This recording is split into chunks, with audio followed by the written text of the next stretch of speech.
There's a moment in life when everything seems too good, like a perfect dream you're scared to wake up from. That's how it felt for me. Jessica and I had been married for 7 years, but we had known each other for much longer than that. From the outside, we were the couple people envied, the house, the cars, the vacations, and that effortless way we seemed to just fit together. I'd hear our friends call us the perfect match, and honestly, I believed it too, until everything started falling apart. It began small, as these things often do. Jessica was pulling away from me, just a little at first. She'd come home later than usual, always with a reasonable explanation. Meetings ran long, traffic was terrible, or she just needed some me time. I didn't think much of it. She was busy at work, trying to make partner at the law firm, and I knew it was stressful. I loved her. I trusted her. Maybe that was my mistake. The first real crack in our perfect world came when I noticed her phone habits had changed. Jessica had always been open about her phone, leaving it out on the table, face up, like she had nothing to hide. But lately, it was either face down or tucked away in her purse. The buzzing of notifications that used to be casual background noise now seemed constant. And when I'd ask who was texting, she'd brush it off with a nonchalant, "Just work stuff, babe." I tried to ignore it. I wanted to trust her. I needed to trust her. But then, late one night, when Jessica thought I was asleep, I saw her slip out of bed, take her phone, and disappear into the living room. My heart pounded in my chest, a quiet panic creeping into my mind. I could feel something wasn't right. The next morning, I asked her about it. I tried to keep my voice calm, but I'm sure she could hear the unease. "Jess, why are you getting up at night to check your phone?" I asked, my heart still pounding from the memory of her shadowed figure in the living room. Her response was almost too casual, her face a mask of innocence. "Oh, that? Just some work emails I forgot to respond to. You know how it is, Mark." She smiled that smile, the one that used to melt me, but now it felt hollow. Days turned into weeks, and the doubt gnawed at me like a slow poison. I didn't want to be that guy, the paranoid husband, suspicious of every little thing. But I couldn't shake the feeling that something was going on, something she wasn't telling me. The tension between us grew thicker, though neither of us acknowledged it. One night, while drinking a beer on the porch, I confided in Greg, my coworker. Greg was one of the older guys at the company, a 55-year-old veteran of the sales game who had seen it all and was the type of person people went to when they needed advice. He had been through 2 divorces himself, and although he rarely talked about it, you could see the wear in his eyes whenever relationships came up in conversation. I don't know why I opened up to him that night. Maybe because I thought he'd understand. Maybe because I was desperate for someone to tell me I was overreacting. "I don't know, man," I muttered, staring at the beer in my hands. "It's like she's distant, you know? She's on her phone all the time, and it's like I'm not even there. Do you think I'm crazy?" Greg took a long drag of his cigarette, then exhaled slowly, his eyes narrowing. "Mark, women don't just act like that for no reason. Trust me, I've been around long enough to know. There's always a reason." I didn't want to believe it, but hearing those words from Greg hit me hard. Still, part of me clung to the hope that it was all in my head, that maybe work really was just that stressful for her. But the seed of doubt was already planted, and it was growing fast. That's when Greg made a suggestion. It was innocent enough at the time, at least it felt that way. "Look, Mark," he said, his voice taking on that fatherly tone he used when offering advice. "Why don't I, check things out? I'm older, I could be a fly on the wall. See if anything's going on that you should know about." First, I laughed. "What? Like hire you as a private investigator?" But Greg didn't laugh. He just looked at me, his eyes serious. "I'm not talking about following her around with a camera, man. But if something's happening, maybe I can catch a vibe, see something you can't. Women are smart, they know how to hide things. But they're not perfect." His words lingered in the air. A part of me wanted to reject the idea. It felt wrong, like spying on Jessica was a betrayal of the trust we built our marriage on. But another part of me, the part that had been losing sleep over this, wanted answers. The fear of what I might find out felt almost less painful than not knowing. I agreed. "Just keep it low-key. okay? I don't want to jump to conclusions. Greg nodded. Of course, man. I'll be subtle. You just focus on work and let me handle this. In the days that followed, Greg would casually ask me how things were going with Jess, and I'd tell him the same thing. Nothing had changed. She was still acting distant, still glued to her phone, and I was still trapped in this silent battle with my suspicions. I tried to act normal, to pretend like I wasn't losing sleep over it, but it was eating me alive. Then, one evening, Greg pulled me aside after work, his face tight with something I couldn't quite place. "Mark, I need to talk to you." My heart sank. "What is it?" He hesitated for a second, his eyes darting around as if making sure no one else could hear. "I've been keeping an eye on things like you asked, and, well, there's definitely something going on, man." I froze. This was the moment I had been dreading, the moment when all my suspicions would be confirmed. "What do you mean?" My voice cracked slightly as I asked. Greg took a deep breath. "Look, I don't have all the details, but I've seen her out a couple of times with someone. I don't know who the guy is, but it doesn't look good." I felt like I had been punched in the gut. My world was spinning. I wanted to ask 100 questions, but all I could manage was a hollow, "Thanks." As I drove home that night, my mind raced. Who was she with? How long had this been going on? My hands gripped the steering wheel so tight my knuckles turned white. I didn't know whether to confront her or wait for more proof. But one thing was clear. The life I thought I had was crumbling around me, and I was powerless to stop it. That night, I barely slept. Every time I closed my eyes, I saw Jessica with another man, her smile, the one she used to give me, now meant for someone else. By morning, I had made up my mind. I had to confront her. I had to know the truth, no matter how much it hurt. But I wasn't prepared for what came next. Not at all. The next morning, I felt a mix of dread and determination as I sat at the kitchen table, sipping coffee and watching Jessica move around the house. She seemed so normal. The same woman who kissed me goodbye in the mornings and told me she loved me before bed. But now, every glance, every smile, felt tainted by the thought of her with another man. My mind was a storm of questions, none of which I had the courage to ask her. Yet, I'd spent the night convincing myself I would confront her. But now, in the harsh light of day, I hesitated. What if I was wrong? What if Greg had misunderstood? Maybe they were just having coffee or working late, and he'd jumped to conclusions. It was easier to cling to that slim chance than to face the reality that my wife might be betraying me. I let the day pass without saying anything, but inside, I was unraveling. Every time she looked at her phone, every time she left the room, I felt that knot in my stomach tighten. I couldn't keep doing this, I had to know. After another sleepless night, I made up my mind. I called Greg. I needed more information before confronting her. "Greg," I said, my voice hoarse from lack of sleep, "I need you to keep digging. I can't go to her with just a hunch." There was a pause on the other end of the line. I could hear Greg's hesitation, but then he sighed. "All right, man. I'll see what I can find." The next few days were torture. Jessica's behavior hadn't changed. She was still distant, still secretive. I felt like I was watching my marriage disintegrate in slow motion, and there was nothing I could do to stop it. The worst part was the not knowing. Every time she left the house, I wondered if she was meeting him, whoever he was. I had no name, no face to attach to the gnawing fear in my chest. All I had was a growing sense of helplessness. Then, one evening after work, Greg called. His voice was tense, almost anxious. "Mark, we need to talk." I felt my heart rate spike. "What is it? Did you find something?" "Yeah," he said, his voice quieter now.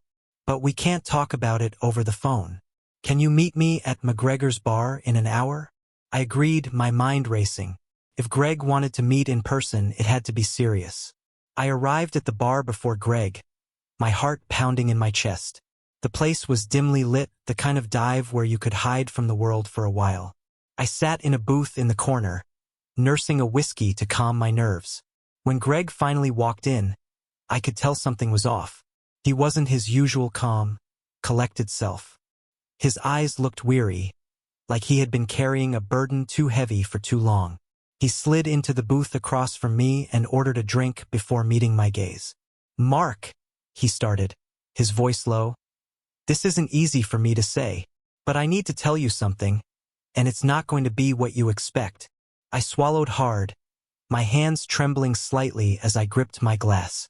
"Just tell me, Greg, what did you find?" He looked down at his drink, swirling the ice around, as if searching for the right words. "I've been following Jessica like you asked. I saw her with someone. It's not just some guy from work." The room seemed to spin for a moment. My worst fears were being confirmed, but Greg wasn't finished. I'm sorry, man. I need to be honest with you. The guy, it's me." My brain couldn't process the words at first. I just stared at him, waiting for the punchline, waiting for him to laugh and say it was all a joke. But he didn't. He just sat there, looking at me with this pathetic, guilt-ridden expression. "What the hell are you talking about, Greg?" I whispered, barely able to breathe.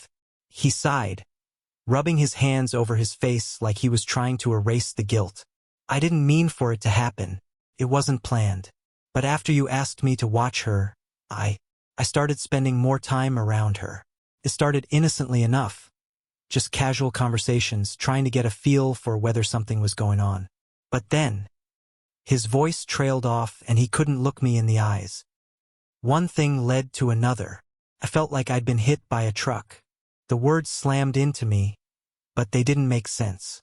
My mind refused to accept what he was saying. My friend, the guy I trusted to help me figure this out, had been the one sleeping with my wife. "You've got to be kidding me," I said, my voice trembling with barely contained rage.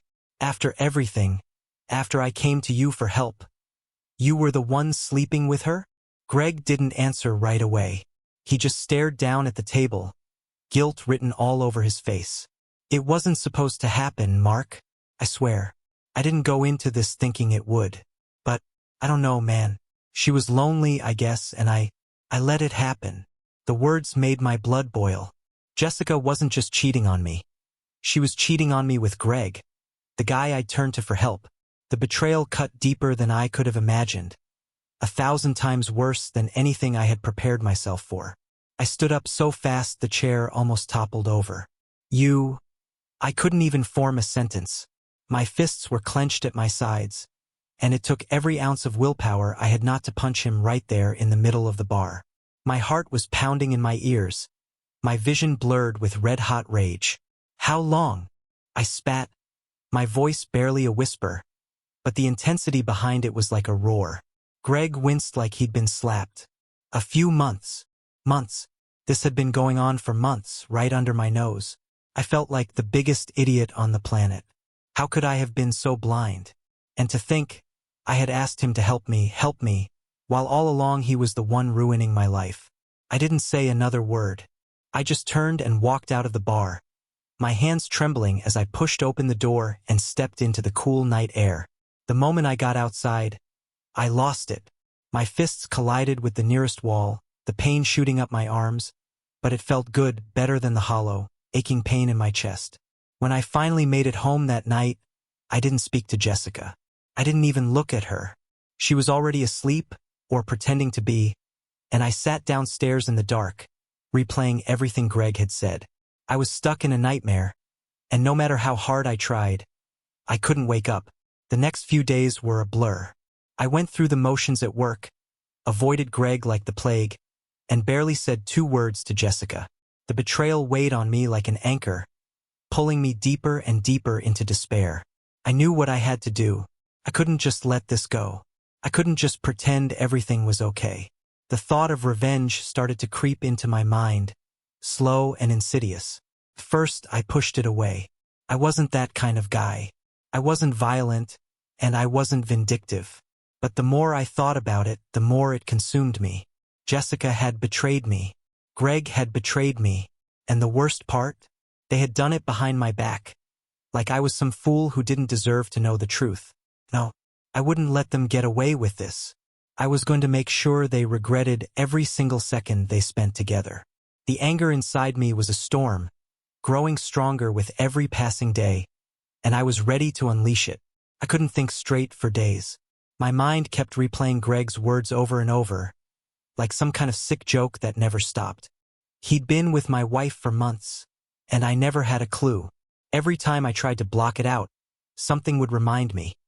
The scent of her perfume on my clothes, the sight of her phone charging on the nightstand, her smile as she laughed at something on TV. It was unbearable. I couldn't confront Jessica yet. I didn't know why, but I just couldn't. I guess part of me was terrified of hearing her say the words out loud. Part of me was scared of how much more it would hurt if I heard it from her lips, if she admitted everything. So I did what I always did. I kept it bottled up, let it fester, and tried to maintain the fragile illusion of normalcy. But that illusion was crumbling, and the darkness inside me was growing. Every day after work, I'd sit in my car for a few extra minutes, thinking about what Greg had told me, thinking about how easily he'd betrayed me. I'd stare at my reflection in the rearview mirror, feeling like a ghost of the man I used to be, a shadow of who I was before all of this. I used to be the guy who believed in trust, in love, in loyalty. Now, I wasn't sure I believed in anything anymore. I started avoiding Jessica as much as possible. I'd leave early for work, come home late, and find excuses to stay busy on the weekends. She noticed, of course. She started asking questions.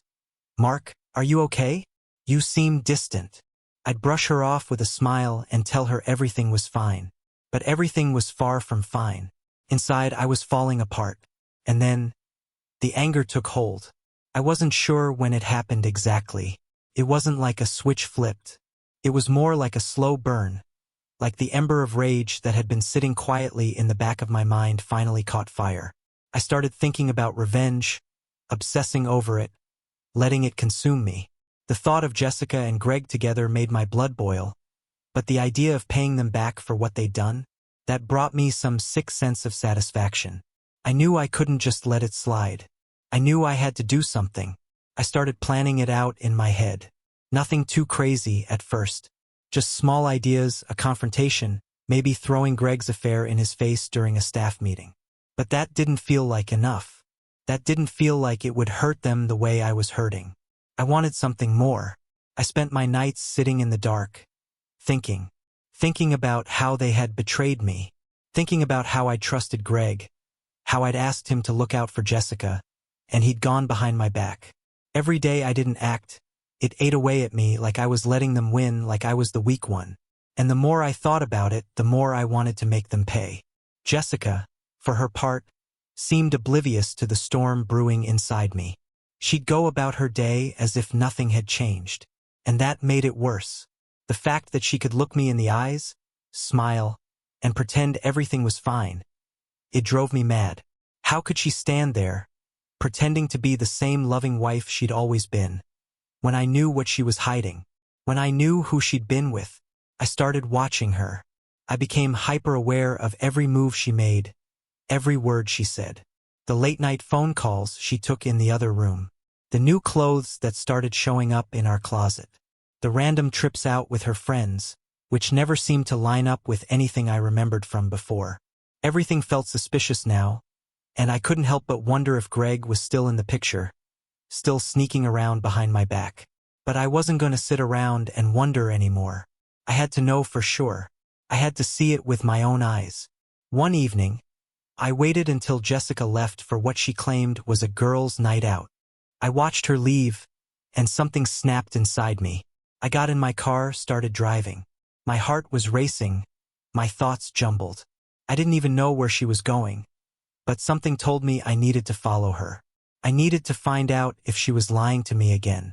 I drove around town for what felt like hours, my hands gripping the steering wheel so tight they hurt.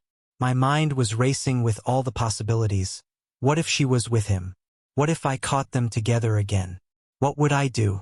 Then I saw her car, parked outside a quiet little restaurant on the edge of town. It wasn't some fancy place, just a small, out-of-the-way spot that most people didn't know about unless they were trying to keep a low profile. My stomach churned. This was it. I pulled into the parking lot, heart pounding in my chest.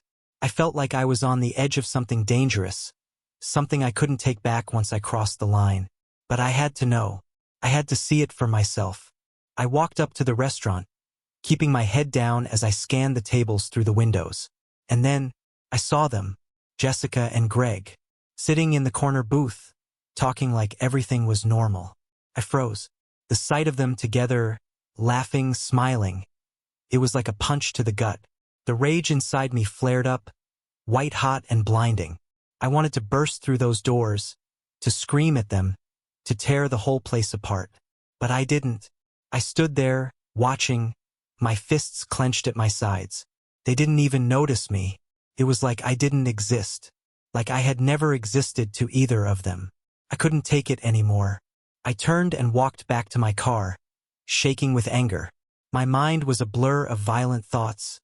Thoughts I wasn't proud of but couldn't control. I didn't want to be this person, but I didn't know how to stop.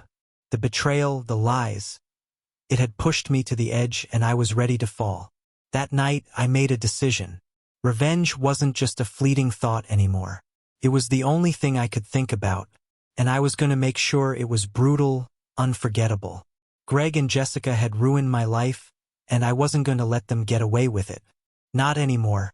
I started putting things into motion. Slowly, carefully. I didn't want them to suspect anything. I needed them to think everything was normal, that I hadn't figured it all out. But I had. Every night after Jessica went to bed, I'd sit in the living room, making plans.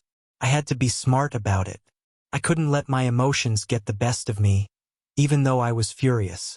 I started keeping notes, writing down everything I knew. Every lie Jessica had told me, every time Greg had been involved. I needed to cover all my bases. This wasn't just about making them pay. This was about destroying them completely. I wasn't proud of the person I was becoming, but in a twisted way, it felt right. I wasn't the bad guy here. They were.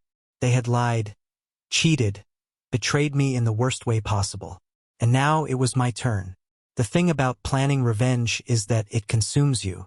It takes over your mind, fills every corner of your thoughts, and turns you into someone you barely recognize. It became my lifeline, my only reason for getting through the days. I couldn't confront Jessica. Not yet.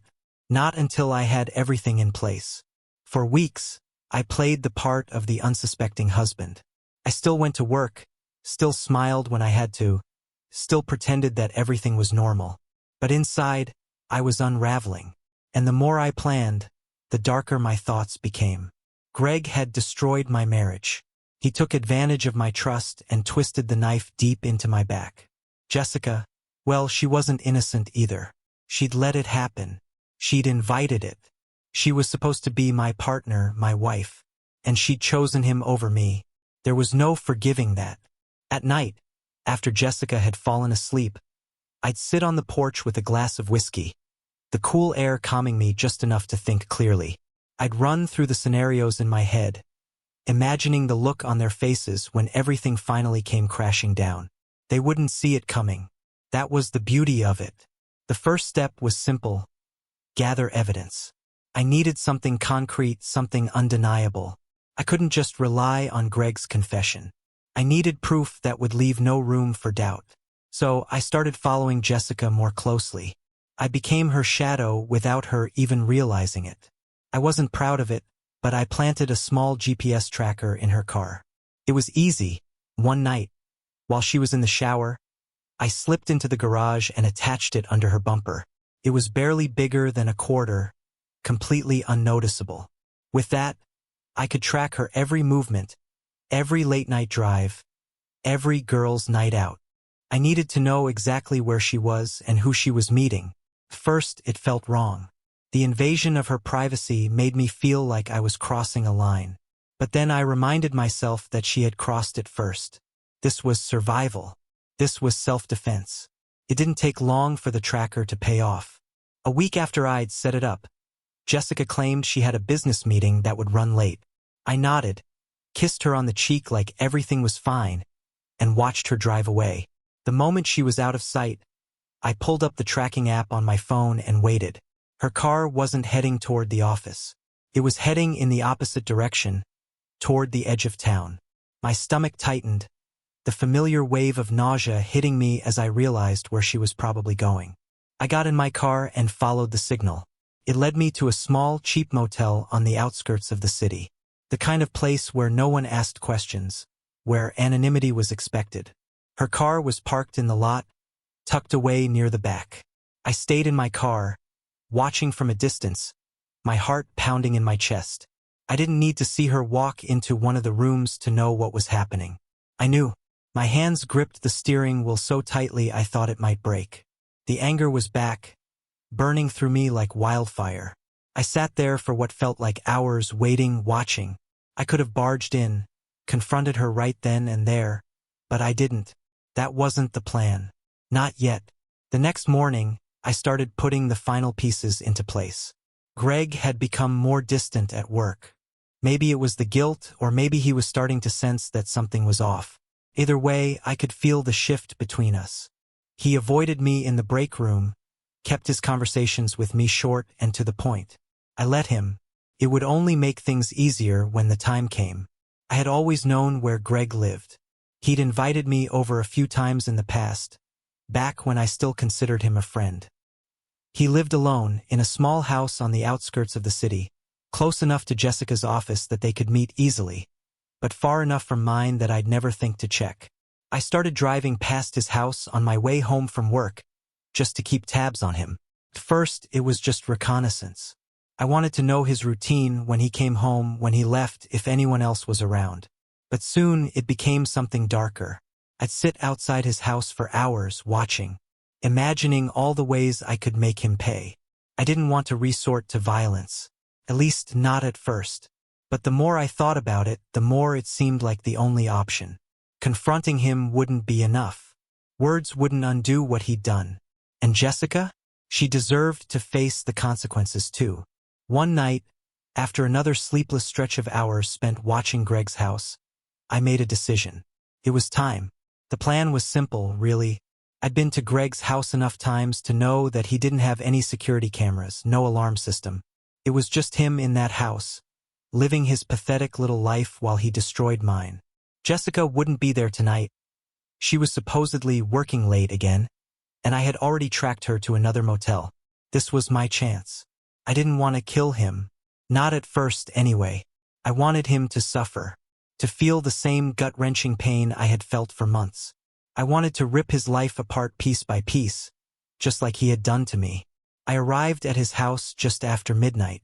The streets were empty, and his house was dark. I parked a few blocks away and walked the rest of the distance, the cold night air biting at my skin. My heart was pounding, but I felt oddly calm, like this was something I was meant to do. I didn't need to break in. Greg never locked his back door. I slipped inside, the quiet creak of the door barely audible over the sound of my own breathing. I stood in his kitchen for a moment, listening. The house was eerily quiet, the kind of silence that pressed down on you, made you feel like you were the only person in the world. I moved through the house slowly, methodically. I knew Greg kept a baseball bat by his bed, an old relic from his days in college. I found it easily enough, leaning against the wall in his bedroom. He was still asleep, completely unaware of my presence. The sight of him there, so peaceful, so unaware, made my blood boil. But I didn't use the bat. Not yet. Instead, I took my time. I rummaged through his things, searching for anything I could use to ruin him. I found his work laptop, his phone, personal files that could easily be copied and leaked. It wasn't enough to hurt him physically. I wanted to destroy his life from the inside out. I took everything I needed and left without a sound. Greg didn't wake up. He didn't even know I had been there. But he would. The next day, I began the second phase of my plan. Greg had no idea what was coming. He showed up to work like normal, gave me a casual nod in the hallway, and went about his day. But by lunchtime, things started to unravel for him. I had already made sure his personal files, some confidential, some incriminating, made their way to the right people. His work laptop, now filled with evidence of wrongdoing, had been sent to HR. By the time Greg realized what was happening, it was too late. I watched from my desk as Greg was called into the HR office, confusion and panic written all over his face. He didn't know it was me. Not yet, but he would. The fallout was quick. Within days, Greg was suspended from work, his reputation in tatters. But that wasn't enough for me. I wasn't satisfied with just ruining his career. I wanted him to feel the same personal pain he had caused me. That night, I followed Jessica again, her car leading me back to the same motel. She was still meeting him, still sneaking around like I didn't know. But this time, I was ready. I parked my car down the street and walked to the motel. I didn't need to knock. I knew which room they were in. My hands were shaking, my heart racing as I reached the door. I opened it. The door creaked as I opened it, and for a moment, everything slowed down. It was as if time itself had stopped to witness the scene unfolding before me. The dim light from the motel's bedside lamp cast long shadows across the room, but I didn't need much light to see what was happening. Jessica and Greg were there, caught in the most intimate betrayal, tangled together in the sheets, completely unaware of the storm about to hit. My heart pounded in my chest, but it wasn't the same feeling of helplessness I'd been carrying around for weeks. This was different. This was the moment I had been waiting for, the one where they would finally see me, the one where they couldn't hide behind their lies anymore. Greg was the first to notice me standing there. He froze, his eyes wide with shock and fear. Jessica was still facing away from me, oblivious, as Greg scrambled to pull the sheets over himself. Mark! Greg's voice trembled as he spoke my name, like he couldn't believe I was real. Jessica turned then, and the look on her face when she saw me standing there. It was the kind of look that stays with you forever. It was a mixture of horror, guilt, and disbelief, all at once. She opened her mouth to speak, but no words came out. For a few seconds, none of us said anything. The silence in that room was deafening, punctuated only by the sound of my own heartbeat. I could see the panic in their eyes, the realization that their secret was out, that there was no way to spin this, no excuse they could offer that would make any of this okay. "What the hell are you doing here?" Jessica finally whispered, her voice shaking as she clutched the sheets to her chest. I didn't respond immediately. I just stood there, watching them, feeling the weight of all the months of suspicion, anger, and betrayal crashing down on me. This was it. This was the moment I had been dreading and anticipating all at once. "Funny question, Jess," I said, my voice barely above a whisper. "I should be asking you the same thing." Her eyes darted from me to Greg, as if searching for some kind of lifeline, some way out of this nightmare. But there was no way out for her. Not anymore. She stammered, but I cut her off. "Don't," I said, my voice cold, almost mechanical. "Don't even try to explain this."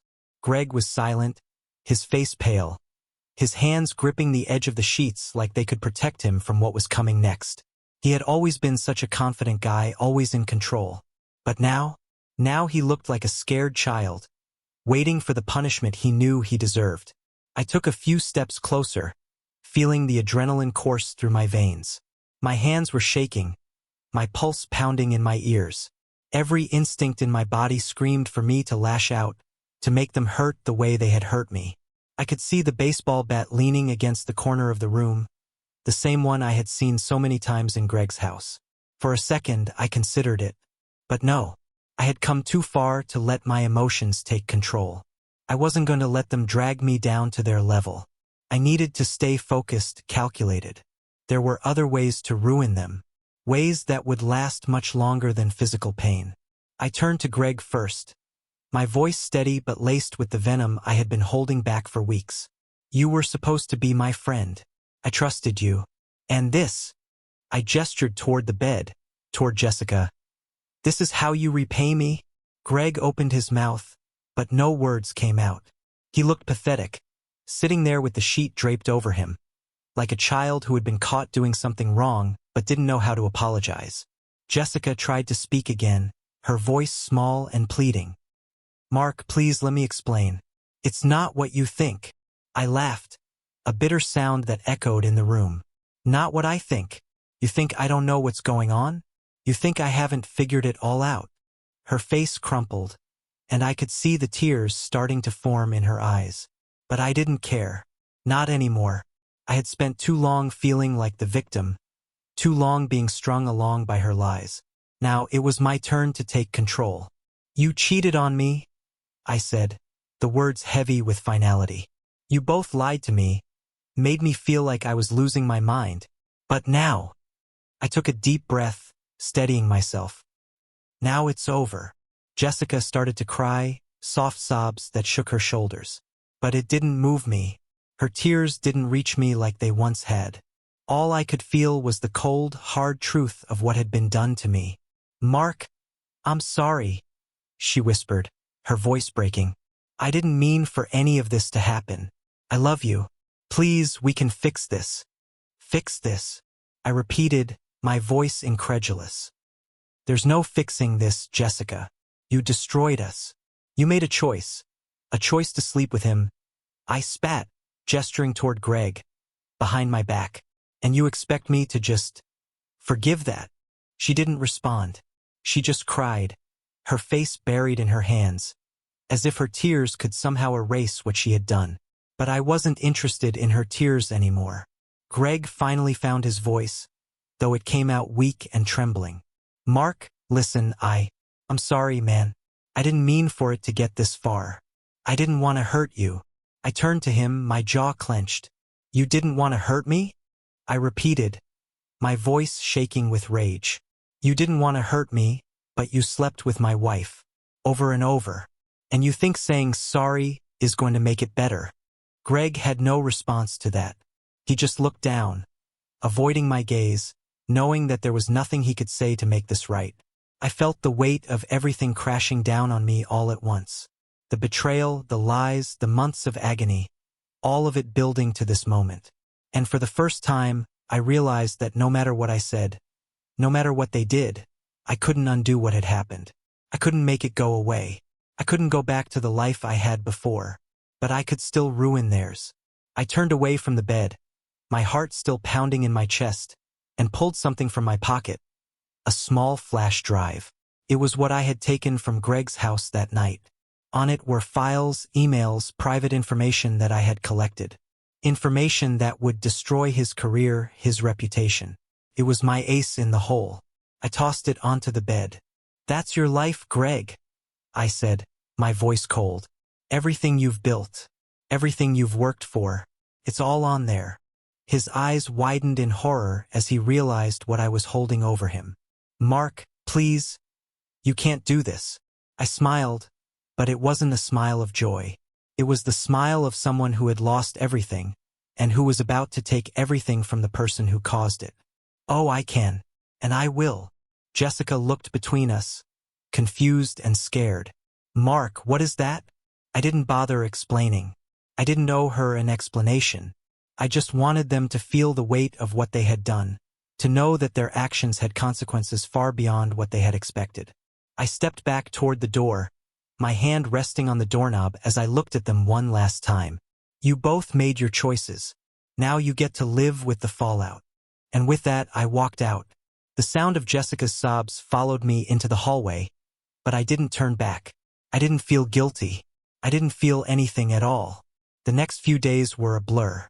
I didn't go back home. I stayed in a hotel across town, letting everything settle in.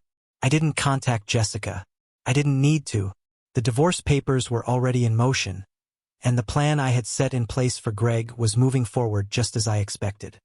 His suspension from work became a full-blown termination when the files I'd sent to HR were reviewed. Everything he had worked for, all the trust he had built, was gone in a matter of days. His career was over. He tried to call me, begged, really, but I ignored him. It was too late for apologies. Too late for explanations. As for Jessica, I heard through mutual friends that she had moved out of the house. She tried to contact me. 2 long, desperate voicemails begging for forgiveness, asking for another chance. But there was no going back. She had made her choice and I had made mine. Revenge didn't make me feel better. It didn't erase the pain. But it gave me something to focus on, something to hold on to when everything else had fallen apart. In the end, all that was left was the cold, hard truth. The people I had trusted the most had betrayed me in ways I couldn't have imagined, and I had become someone I barely recognized. But at least I wasn't the victim anymore. The days after everything unraveled felt strangely quiet. A numbness had settled over me, the kind of emotional dead zone that comes when the adrenaline fades and all that's left is the wreckage. Jessica was gone, and Greg was a ghost of the man he used to be. From what I heard through the office grapevine, he'd packed up and left town after he was fired. Couldn't face the humiliation, I guess. People like Greg never think they'll face consequences. Not until it's too late. I sat in the house alone, staring at the empty space Jessica had left behind. The house had always felt so full of memories, of plans, of a future we'd mapped out together. But now, it was a shell just like me. For a while, I thought maybe revenge would give me closure. That if I just hurt them enough, if I made them suffer the way I had suffered, it would heal me. But it didn't. Instead, I felt hollow. Everything had gone according to plan, but none of it felt like a victory. Some nights I would lie awake, staring at the ceiling, wondering if I had made the right choices. Not about Greg, he got what he deserved, but about how I'd handled everything. I had destroyed them both, sure, but in the process I had destroyed a part of myself too. The part that believed in love, in trust, in the idea that people could be good. Weeks passed, and the divorce was finalized without much of a fight. Jessica didn't contest it. I think she knew there was no point. There was no salvaging what we had. The few times I saw her during the proceedings, she looked worn out, like the weight of everything had crushed her. She didn't try to speak to me, didn't even look me in the eyes, and for that I was grateful. I wasn't sure if I could handle another one of her apologies, another plea for forgiveness. I had nothing left to give. The house became unbearable to live in.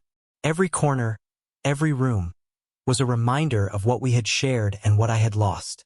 I couldn't escape the memories, couldn't walk past the kitchen without remembering the mornings we spent making breakfast together or past the bedroom without imagining all the lies that had unfolded behind those walls.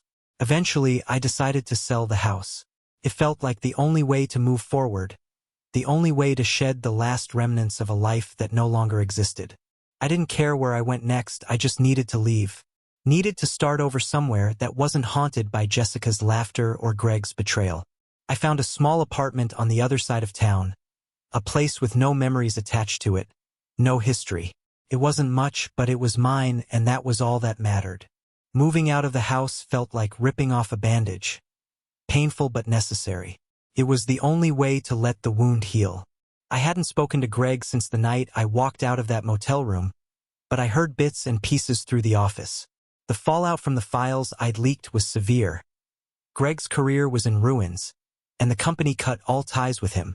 It wasn't long before word spread to his family, and his kids stopped speaking to him. I'm sure they didn't want anything to do with a man who had not only ruined his job but also his best friend's marriage. I wondered sometimes if he regretted it, if he sat in some cheap apartment like mine, replaying everything he'd done, wishing he could take it back. Or maybe he was like Jessica, convincing himself that he hadn't really meant to hurt me, that it had all been some tragic mistake. But it didn't matter anymore. Whether they regretted it or not, the damage was done, and there was no going back for any of us. As for Jessica, I didn't hear much from her after the divorce. She moved in with her sister for a while, but after that, I lost track of her. I didn't want to know where she went or what she was doing. I had cut her out of my life entirely, and I needed to keep it that way if I was ever going to rebuild myself. Months passed, and the numbness started to fade. In its place came something I hadn't expected: emptiness. Revenge had consumed me for so long that once it was over, I was left with nothing. No purpose, no direction. I had been so focused on ruining Greg and Jessica that I hadn't thought about what came next for me. What did I do now, in this new life where I was alone, with no one to trust? The anger that had fueled me for so long began to wither. In its place came the slow realization that I hadn't just lost Jessica. I'd lost myself too. I didn't recognize the man who had snuck into Greg's house, who had plotted revenge with such cold precision. I had become a stranger, and I didn't know how to find my way back. But I tried. Little by little, I tried to rebuild something out of the wreckage. I threw myself into work, taking on extra projects to keep my mind busy. I started seeing a therapist, though it took me weeks to admit that I even needed help. The first few sessions were brutal. I didn't want to talk about Jessica or Greg, didn't want to relive the pain I had been trying so hard to forget. But the therapist was patient, and over time I started to open up. It wasn't easy. Every time I talked about it, I felt like I was peeling back a layer of scar tissue, exposing the raw wound underneath. But the more I talked, the more I realized that I wasn't just angry at them. I was angry at myself, too. Angry for not seeing the signs sooner, for trusting them both so blindly, for letting revenge consume me. I learned that forgiveness wasn't about letting them off the hook. It wasn't about pretending that what they did was okay. It was about letting go of the anger that was eating me alive. It was about freeing myself from the cycle of pain and resentment that had trapped me for so long. One day, after months of therapy, I found myself driving back to the old neighborhood. I hadn't been there since I moved out of the house, hadn't even thought about going back. But something drew me there that day, a need to see the place where everything had fallen apart. I parked in front of the house and just sat there, staring at it. It looked the same, like nothing had changed. But I had changed. I wasn't the same man who had stood in that kitchen with Jessica, laughing over burnt pancakes. I wasn't the same man who had trusted Greg with his deepest fears. I was someone new, someone forged in the fire of betrayal and revenge. I didn't get out of the car. I didn't need to. Just being there, seeing the house one last time, was enough to remind me of how far I'd come. It wasn't closure, because closure wasn't something I believed in anymore, but it was acceptance. Acceptance of what had happened, and acceptance that life would go on. I drove away from the house that day, leaving behind the ghosts of the life I had once known. I didn't look back. Months turned into a year, and the pain slowly dulled to a distant ache. I started to rebuild my life, brick by brick, forming new routines and finding comfort in the small things. Morning coffee, walks through the park, the occasional beer with coworkers who didn't know my story.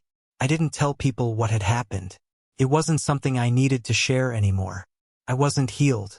Not completely. I still had bad days, days when the weight of it all felt too heavy to bear. But those days were fewer and farther between, and I learned to live with the scars. And one day, I woke up and realized that I had survived. Not just the betrayal, not just the revenge, but the aftermath. I had made it through to the other side, and while I wasn't the same person I had been before, I was still standing. In the end, that's what mattered. If this story made you reflect or sparked any thoughts, leave a comment below. I'd love to hear what you think. And don't forget to hit that like button and subscribe to the channel so you don't miss new real and shocking stories about unfaithful wives. Your support helps us share more stories like this one. See you in the next video.